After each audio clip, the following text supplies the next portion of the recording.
Be agreed to, and I call the member for Dobell. Thank you, Mr Deputy Speaker, and I rise to support the Telecommunications, Interception and Access Amendment Data Retention Bill of 2014.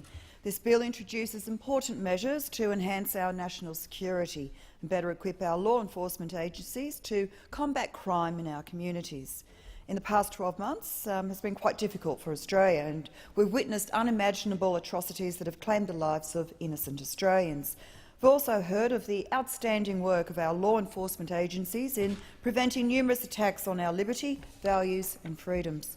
This government is steadfast in our commitment of improving national security to ensure that we have an inclusive and cohesive society.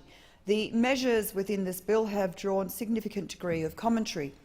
At its core, we are debating as to what degree we value personal freedom and liberties weighed against national security needs. And I'd like to state that this is a question the government has given much thought and consideration to. And as stated by the Honourable Malcolm Turnbull MP, Minister for Communications, during his second reading speech, no responsible government can sit by while those who protect our community lose access to the tools they need to do the job. In the current threat environment in particular, we cannot let this problem get worse. This bill is critical in enhancing the capabilities of Australia's law enforcement and national security agencies. The need to take this action stems from technological change over the last 15 years, where significant advancements in communications technology have led to substantial changes in consumer behaviour. The telecommunications industry is highly innovative and evolving at an unprecedented rate. Sophisticated criminals and individuals who engage in illegal activities are often early to adopt communication technologies for their own purpose. Without a satisfactory framework which identifies potential risks and prescribes relevant actions permissible by law enforcement agencies, they can also remain ahead of the game and avoid investigation and prosecution. This bill amends the Telecommunications Inception and Access Act of 1979 and the Telecommunications Act of 1997 to require that companies providing telecommunications services in Australia, carriers and internet service providers, maintain a limited prescribed set of telecommunications data for 2 years. In Australia, such information has been successfully used to investigate, prosecute and prevent serious criminal offences, including murder, sexual assault, kidnapping, drug trafficking and fraud.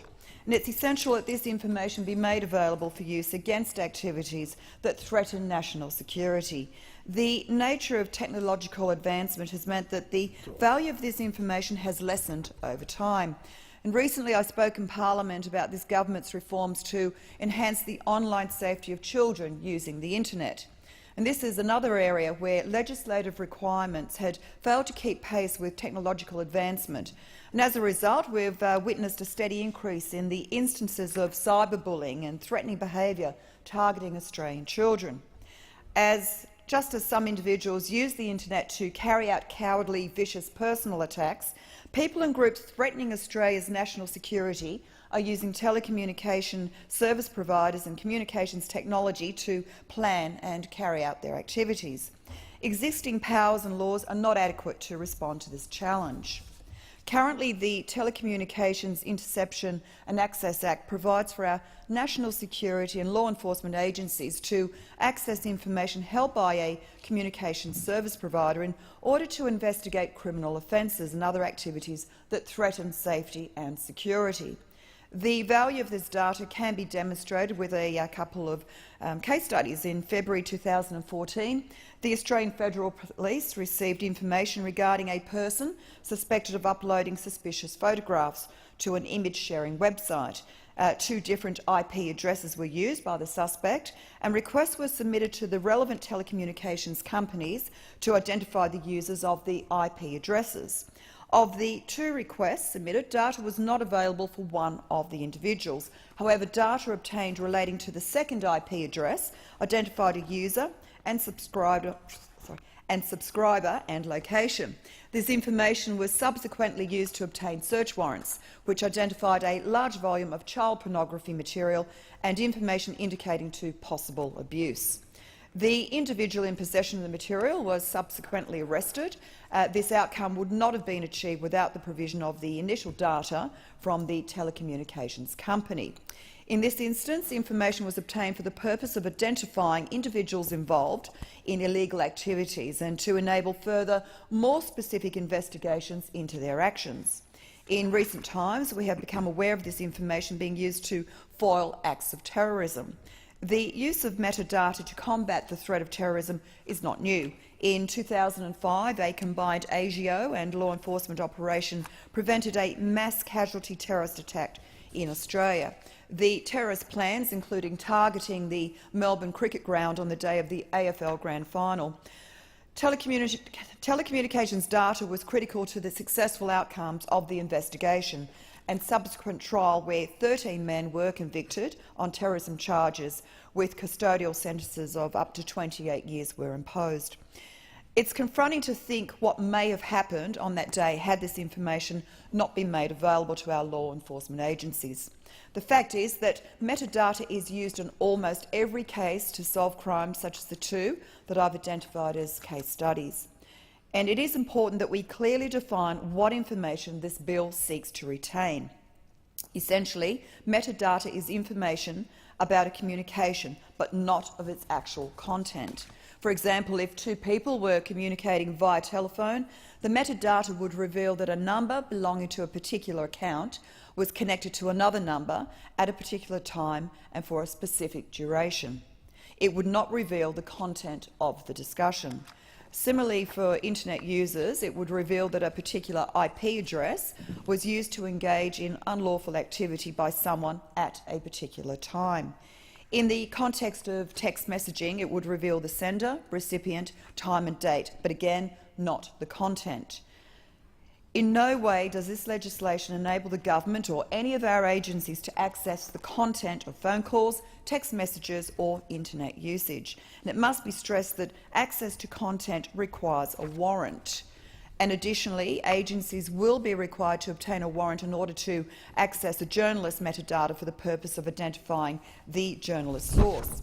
Data is often the first source of lead information for an investigation, helping to eliminate potential suspects and utilised to support applications for more privacy-intrusive investigative tools such as search warrants and interception warrants. And we must also keep in mind that access to metadata has been used in almost every counter-terrorism, counter-espionage and cybersecurity and organised crime investigation. The intent of this bill seeks to address the ad hoc nature in which metadata is retained by telecommunications companies. This government seeks to ensure that our law enforcement agencies have the necessary tools to investigate serious crimes such as murder, sexual assault, kidnapping and drug trafficking, along with threats to national security. And I believe that this is a view that's shared by the majority of law-abiding Australian citizens.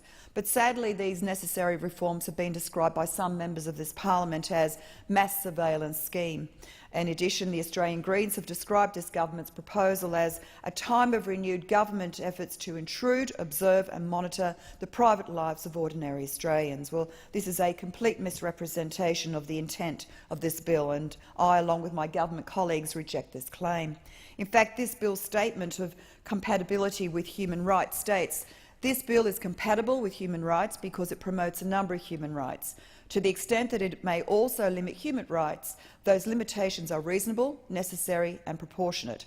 And sadly, some members of this parliament are choosing to ignore the professional advice and requests of our law enforcement and national security agencies. Their actions in opposition to this legislation, unfortunately, does have the potential to put more innocent lives at risk. This government is committed to ensuring that this doesn't happen, that our law enforcement and national securities agencies are equipped with the tools to fight crime, and that ordinary Australian citizens are protected from those who seek to do us harm.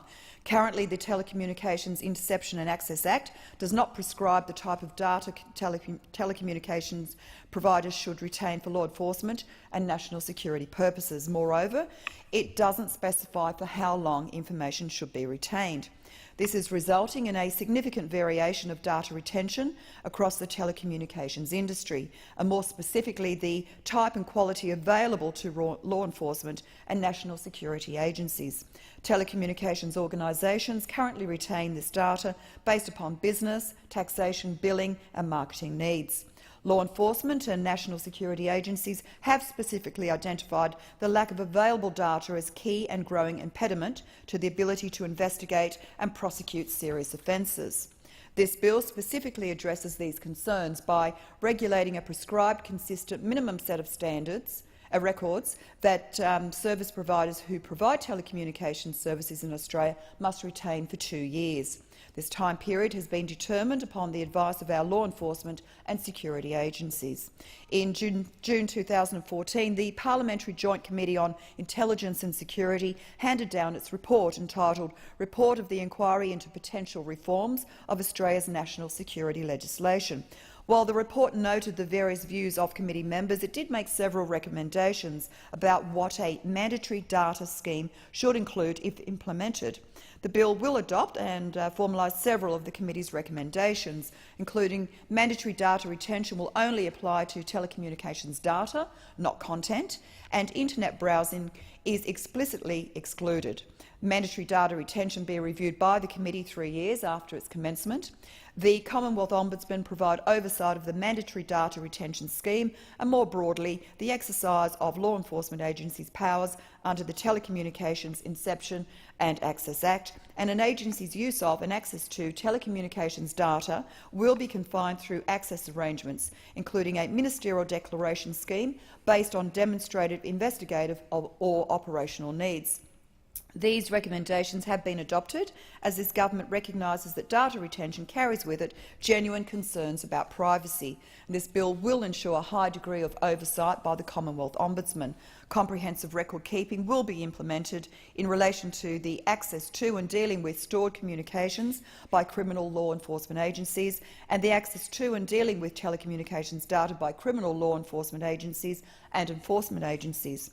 This new record-keeping regime will require all Commonwealth, state and territory law enforcement agencies to maintain prescribed information and documents necessary to demonstrate that they have exercised their powers in accordance with their statutory obligations. This oversight will ensure that individuals' privacy is protected and that information is not accessed inappropriately. Now, it must also be noted this bill does not provide our law enforcement and security agencies with any new powers to access communications data. We're simply enhancing the quality of data available to agencies as part of legitimate investigations. This bill will also allow the police, customs, crime commissions and anti-corruption bodies access to data. Access to data will continue to be subjected to the same strict limits that currently apply. In order to respond to an ever-changing security threat, this bill also allows provisions for the Attorney-General to declare via a legislative instrument additional agencies who can access this information. Again, this process will be subject to parliamentary oversight and must consider a range of strict criteria, including whether the agency is subject to a binding privacy scheme. Mr Deputy Speaker, this government's actions are actually formalising the arrangements to which telecommunications data is maintained, and as a result we will have new and enhanced safeguards. And for the first time there will be an independent and comprehensive oversight of access to telecommunications data for law enforcement agencies, and we will also require the Parliamentary Joint Committee on Intelligence and Security to review the effectiveness of this scheme no more than 3 years after the end of the implementation of the scheme, and the Attorney-General will be required to report annually on the operation of this scheme. It's also important that we address the financial impact of this bill. This bill will have financial impacts on service providers who will be required to meet the new minimum data retention obligations. The Minister for Communications has made it clear that the government is committed to ongoing good faith consultation with the industry and that we expect to make a substantial contribution to both the cost of implementation and the operation of this scheme. This government is taking the necessary steps to ensure the safety and security of this country and its citizens. We are providing our law enforcement and national security agencies with the tools required to combat serious crime and threats of terrorism on our soil. Mr Deputy Speaker, we are also ensuring that the privacy and liberties of law-abiding Australians are protected and that specific details of their telecommunications activities are protected. This bill strikes the right balance between securing Australia's national security and protecting our rights and liberties. Mr Deputy Speaker, I commend this bill to the House. I thank the member for Dobell.